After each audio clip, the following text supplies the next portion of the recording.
મિત્રો પપૈયા કીટ જે આપણે પપૈયાની અંદર યુઝ કરીએ છીએ અલગ અલગ મટીરિયલ કે આ રીતનું પેકિંગ આવતું હોય છે, તમે જોઈ શકો છો અત્યારે. અને આ રીતના કટિંગ કરવાનું આ બતાવું આપને. હું કટિંગ કર્યા બાદ અલગ અલગ મટીરિયલ અંદરથી નીકળશે. આ માઇક્રોલાઇફ છે એનો સ્પ્રે કરવાનો રહેશે, એ તમારે ધ્યાનમાં લેવું.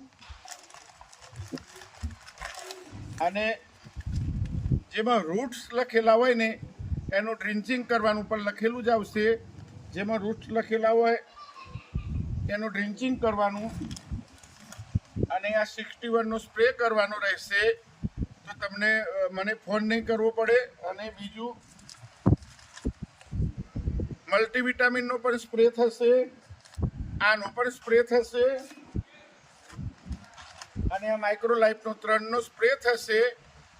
2 દિવસના અંતરે કરવાનું, ભેગું નહીં કરવાનું, એ પણ તમને જણાવી દઉં. મિક્સ નહીં કરવાનું. માનો કે આજે આ છોટ્યું તો 2 દિવસ પછી આ છાંટવાનું, એના 2 દિવસ પછી આ છાંટવાનું, બરાબર. અને આ ડ્રિન્ચિંગ કરવાનું છે. આ બધું 1 એકરનું માપ છે, એ ધ્યાનમાં લેવું. જે ખેડૂત મિત્રો આપણે આ જે પપૈયાની કીટ વાપરે છે એના માટે હું કહું છું, તો તમારું કામ ઇઝી થઈ જશે. રૂટવાળા લખેલું એનું ડ્રિન્ચિંગ કરવાનું. એના સિવાયનો ઉપર દરેકનો માપ લખેલા જ છે. આ પંપમાં 30 ml નાખવાનું છે, આ પંપમાં 50 થી 60 ml નાખવાનું છે.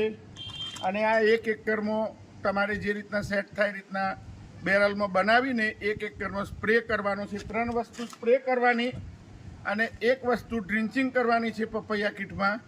એ પણ તમારે જણાવું. 1 એકરની અંદર પહોંચશે, કોઈ જ્યાદા ખર્ચો નથી. 2 રાઉન્ડ થશે આના, તો પણ 1 એકરનો 1000 રૂપિયા ખર્ચો થશે. તો આ તમારે ધ્યાનમાં લેવું.